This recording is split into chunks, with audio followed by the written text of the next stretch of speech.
Hello friends, Radhe Radhe. मेरे YouTube channel प्रिया blogs में आप लोग का स्वागत है। तो आज मैं आप सबके लिए बहुत ही महत्वपूर्ण जानकारी लेकर आई हूँ। बहुत लोग को पता नहीं होगा, क्योंकि मुझे जहाँ तक पता है मेरे साइड तो किसी को भी नहीं पता था। जो मेरे साथ हुआ वो किसी के भी साथ ना हो, इसलिए ये आज मैं वीडियो शेयर कर रही हूँ। क्या होता है कि जब हम प्रेग्नेंट होते हैं तो उस टाइम तो हम लोग बहुत ध्यान देते हैं, खाने पीने का मतलब सब कुछ करते हैं। बट जो डिलीवरी के बाद जो करना चाहिए, नहीं पता रहने के कारण हम लोग वो नहीं कर पाते हैं, जिसकी वजह से मतलब सबको तो नहीं होता है, बट अक्सर लड़कियों को ज़िंदगी भर वो झेलने का कारण बन जाता है। और उसमें से मैं एक हूँ, जो मैं आज तक उस चीज़ को झेल रही हूँ। मेरा 5 साल का बच्चा हो गया, लेकिन मैं 5 साल से दवा पर चल रही हूँ। इसलिए क्योंकि मुझे तुरंत डिलीवरी के 1 महीने बाद ही अर्थराइटिस हो गया।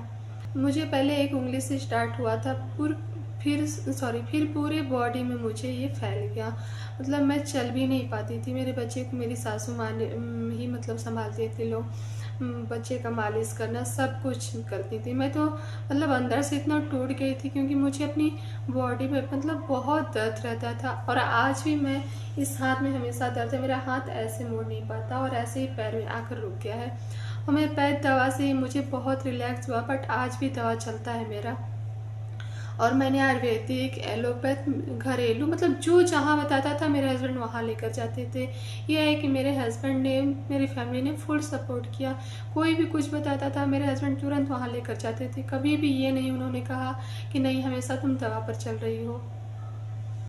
डिलीवरी के बाद बहुत ध्यान देना चाहिए। हम लोग की साइड नहीं पता है, जिस लोगों को पता होगा उन लोगों को तो शायद ये चीज़ पता जो मैं बताने जा रही हूँ, बट जिसको नहीं पता है वो ध्यान से सुनिएगा। और प्लीज़ आप लोग ये चीज़ ज़रूर करिएगा जो मैं बता रही हूँ। जब मैं यहाँ, मेरे हस्बैंड का पोस्टिंग हुआ एमपी में, तो यहाँ पर मुझे एक फ्रेंड मिली, जो कि उसकी मम्मी आई थी यहाँ पर उसके पास घूमने के लिए। तो जब वो मेरे से मिली तो पूछी कि बेटा क्या प्रॉब्लम है, क्यों मतलब तुम्हारा हाथ ऐसे। तो मैंने उनको बताया कि ये प्रॉब्लम ऐसे ही स्टार्ट हुआ। तो उन्होंने बताया कि जब मतलब डिलीवरी हो जाए उसके बाद मतलब उसी दिन से अगर आप हाथ भी धो रही हैं तो वो गर्म पानी होना चाहिए। और जब हम लोग डिलीवरी के बाद अक्सर नहीं कर पाते, नहीं पता रहता है, तो हम लोग नॉर्मल पानी ही यूज करते हैं। उन्होंने बताया कि जब आप डेली फ्रेश होने जाएं तो वो भी गर्म पानी होना चाहिए। जब आप अपना हाथ पैर धुलें वो भी गर्म पानी हो। और सुबह जो हम लोग ब्रश करते हैं, ब्रश बिल्कुल नहीं करना चाहिए उंगली से, वो भी टूथपेस्ट नहीं करना चाहिए। जो कत्था आता है ना पान के साथ जो लोग यूज करते हैं, बहुत लोगों को पता होगा क्योंकि ये तो नॉर्मल जगहों पे भी मिलता है।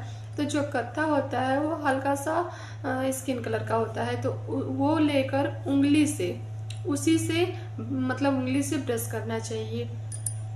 क्योंकि जब और हाँ, ज़्यादा बात नहीं करना चाहिए किसी से, क्योंकि जब हम बात करते हैं ना तो बाद में चलकर हमारे दांत जो हैं बहुत कमज़ोर हो जाते हैं।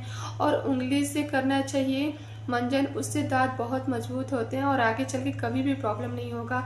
और बात भी कम करने से हमारा सर और आँख और दांत हमेशा सही रहेंगे। तो इस चीज़ को आप लोग ज़रूर ध्यान दीजिएगा। दूसरी बात, अपना कान हमेशा बांध कर रखिएगा आप लोग, चाहे गर्मी हो, चाहे सर्दी हो, चाहे बारिश हो, किसी भी टाइम आप डिलीवरी होता है उसके बाद आपको कान बांध के रखना चाहिए। क्योंकि हमारी डिलीवरी के बाद पूरी बॉडी ओपन होती है अंदर तक। तो जिनको नहीं पता है वो खास तौर पर ये चीज़ ज़रूर ध्यान रखिएगा, क्योंकि ये मतलब लगेगा कि बहुत नॉर्मल सी है, बट बाद में इसका बहुत असर पड़ता है बॉडी पर। उसके बाद सुबह जब आप लोग उंगली से कत्था का मतलब ब्रश कर लें, उसके बाद आप लोग ड्राई फ्रूट्स खाइए और गरम दूध हल्दी वाला। और 1 महीने तक अजवाइन को पानी में बॉयल करके 1 महीने तक नॉर्मल पानी छोड़कर सिर्फ अजवाइन का पानी पीना चाहिए। उन्होंने बताया, आंटी जो आई थी वो मिली। और सच में मेरे फ्रेंड के मायके हो ससुराल सबके यहाँ वैसी रहती हैं। और उसके यहाँ की लेडीज जो है एकदम फिट है, ना बॉडी फैलती है ना कुछ, एकदम स्वस्थ रहती हैं लोग इतना सब कुछ फॉलो करने के बाद। उसके बाद दूध पीने के 1 घंटा बाद आप लोग पपीता खाइए 1 महीने तक। पपीता खाने से क्या होता है कि ब्लड साफ होता है और बॉडी मतलब आपकी फैट नहीं होता है, और बॉडी हमेशा जैसी बॉडी आपकी पतली दुबली रहेगी वैसी हमेशा रहती है। तो पपीता 1 महीने तक खाएं। अजवाइन का पानी पीजिए। उसके बाद दोपहर में पतली पतली रोटी, वो भी रोटी गेहूं का नहीं, मिक्स रोटी, चने के दाल का, गेहूं का और जौ का, इसका रोटी, और मूंग की पतली दाल, और सिर्फ 2 रोटी, उससे ज़्यादा नहीं। भूख भी लगे तो ना खाएं। 2 रोटी, दाल पीजिए। दाल जितना पीना है 2 बार 3 बार चने की दाल और मूंग की दाल सेवन करना चाहिए। उसके बाद शाम को भी वही मिक्स वाली 2 रोटी और मूंग की दाल चाहे चना का दाल मिक्स भी ले सकते हैं। 7:30 बजे तक खा लेना चाहिए। फिर रात को अगर भूख लगे तो जो लड्डू बनता है ना पूरे ड्राई फ्रूट्स और सारे, तो वो 1 लड्डू और गर्म दूध वो पीना चाहिए। उसके बाद कुछ नहीं। और इतना अगर आपने 2 महीने तक भी फॉलो कर लिया ना तो आपकी बॉडी जिंदगी भर के लिए बन जाएगी। नहीं तो जो मेरा हाल है, चाहे बहुत से लोगों का ऐसा होगा जिसको नहीं पता होगा, तो भाई जितना दर्द हम लोग सहते हैं ना, भगवान ना करे वो किसी को सहना पड़े। क्योंकि जो फील होता है ना वो हम सिर्फ समझते हैं, क्योंकि वो दर्द मैंने तो 5 साल से लगातार उस दर्द को मैं सहते आ रही हूँ, जिसकी वजह से मेरे पूरे बॉडी का रौनक, मुझे मतलब लगता ही नहीं कि मैं वही हूँ जो मतलब मैं शादी के टाइम दिखती थी। चाहे जो बच्चा भी होने वाला था तो मैं वैसी दिखती थी। इतनी मेरा कलर फेयर था और मेरे बाल इतने लंबे लंबे थे, बट आज मेरे बाल इतने छोटे और झड़कर जगह जगह खाली, तो मेरा बाल इतना घना और इतना मोटा था। और मैं बहुत ही पतली दुबली थी।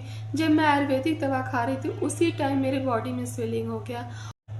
जिसको भी ये चीज़ नहीं पता हो, प्लीज़ मैं हाथ जोड़ के रिक्वेस्ट करती हूँ कि आप लोग फॉलो ज़रूर करिएगा इस चीज़ को। जो भी ये मेरा वीडियो देखें अपनी फ्रेंड को भी शेयर करिए, अपने घर वालों को भी बताइए, क्योंकि ये बहुत ही इम्पोर्टेंट है। क्योंकि और हाँ, दूध बहुत यूज करिएगा आप लोग। कैल्शियम की मात्रा जितना आप लोग की बॉडी में रहेगा ना उतना सही रहेगा, नहीं तो बहुत ही प्रॉब्लम हो जाता है आगे चलकर। और आप लोग कहाँ से देख रहे हैं प्लीज़ एक बार ज़रूर बताना। और जिसको भी अगर पता हो ना तो प्लीज़ एक बार तो ज़रूर ही आप लोग कमेंट कर सकते हो कि जी हाँ मुझे ये पता है।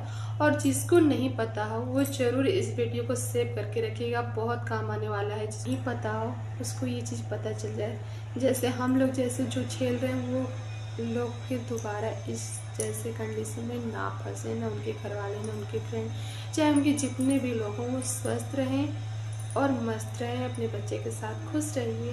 Bye bye.